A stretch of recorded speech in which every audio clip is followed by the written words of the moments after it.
Welcome to this explainer. Today, we're taking what's traditionally a pretty dense, dry list of surgical infections, and we're totally transforming it. We're going to build a highly memorable rogues gallery of villains. Think of it like creating vivid visual mnemonics, actual characters and scenarios that are going to burn these concepts right into your brain.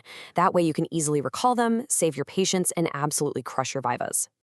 So here is our map of enemy territory for today. We'll start at the surgical battlefield, move through the superficial villains and deep invaders, tackle surgical site infections, survive sepsis, and finally wrap up with the Viva counterattack. All right, let's jump straight into part one, the surgical battlefield. The absolute crucial point here is that surgical infections don't just happen in a vacuum, right? It's a constant tug of war. They happen when a patient's natural host defenses are compromised by very specific risk factors. And that drop in defense is exactly what allows common, everyday organisms to cross the barricades and infiltrate. It is all about opportunity. Moving right along to part two, superficial surgical villains. To make cellulitis stick in your memory forever, I want you to picture this character, an angry, flaming, red, swollen cell phone.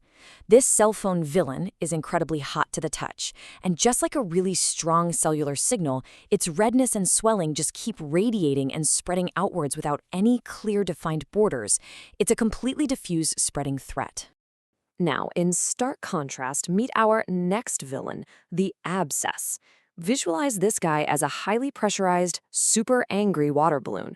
It's a localized villain that traps all that infectious pus inside a thick, walled-off cavity.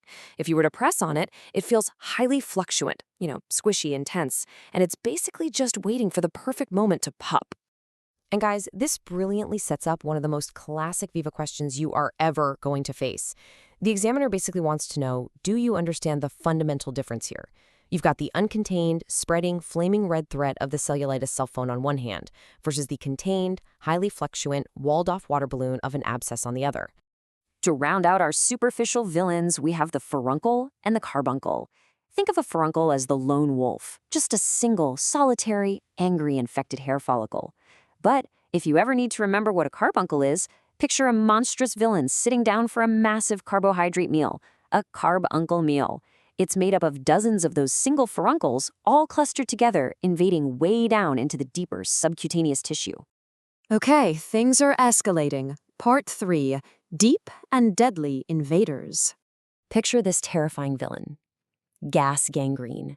Visualize a toxic, dark green gas cloud monster that is literally melting away muscle tissue. The key feature here is the gas itself.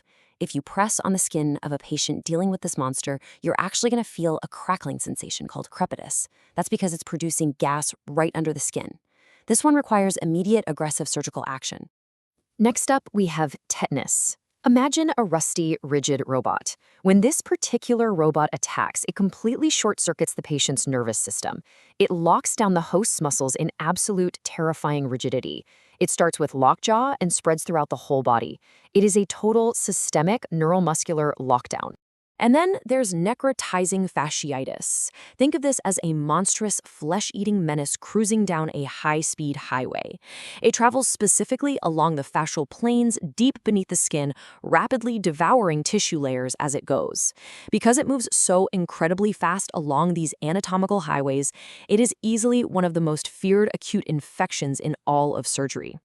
That brings us to part 4, surgical site infections. These guys, these are the treacherous double agents. They literally wait until the surgeon has opened the gates, causing nosocomial or hospital-acquired infections. You absolutely have to memorize the CDC's classification of how deep these agents infiltrate. They break them down into 3 levels: superficial incisional, deep incisional, and organ or space infections. And it's crucial because knowing exactly which layer that double agent has reached dictates your entire management strategy. Let's look at part 5, sepsis and systemic meltdown. So this boss is called sepsis. It's defined as a life-threatening systemic inflammatory response to an unchecked infection. Really, think of it as a massive, catastrophic overreaction. The body realizes it's losing the war, so the alarms start going off everywhere. Suddenly, the body's own desperate immune defenses start causing massive collateral damage to its own tissues and organs. Let's break down how this builds because it is a terrifying cascade. Step 1 is bacteremia, meaning the invaders have physically breached the bloodstream. Step 2 is sepsis. The body sounds those overwhelming systemic alarms we just talked about. Step 3 is septic shock. This is where the cardiovascular system begins to collapse and blood pressure just crashes. And finally, step 4 is MODS, or multi-organ dysfunction syndrome. This is total system failure, where the organs simply shut down one by one. Time to fight back. Part 6, the Viva counterattack. First things first, you have to identify the enemy's footprint. To do this, you memorize the 5 ancient cardinal signs of inflammation. We have heat, which is calor, redness, which is rubor, swelling, known as tumor, pain, which is dolor, and finally, loss of function, or functio lassa. If you see these footprints, you know a villain is hard at work. Once you spot those footprints, you deploy your arsenal. Your reconnaissance units are your investigations. Sending off blood cultures, running a CBC, and checking inflammatory markers like CRP and ESR to track the enemy's movements. Then you bring in the heavy artillery, physical interventions. We're talking surgical drainage of pus, ruthless debridement of dead tissue, and backing up the host with aggressive IV fluids and nutritional support. And when it comes to medical therapy, this quote perfectly captures the whole essence of antibiotic stewardship. Empirical antibiotics are your blind suppressive fire. Culture-guided antibiotics are your sniper rifles. You start with empirical, broad-spectrum antibiotics to lay down suppressive fire and hold the line. But the very second your blood cultures come back and you identify the exact bug, you have to switch to a narrow-spectrum, culture-guided sniper rifle to take the villain out without causing unnecessary collateral damage to the patient's microbiome. Another critical piece of the counterattack is knowing your defensive barriers. Whatever you do, do not let the examiner catch you confusing these 3 terms. Antisepsis is reducing microbes on safe, living tissue, like prepping the patient's skin. Disinfection is destroying microbes on inanimate objects, like wiping down the operating table. And sterilization, that is total, absolute microbial annihilation, including spores.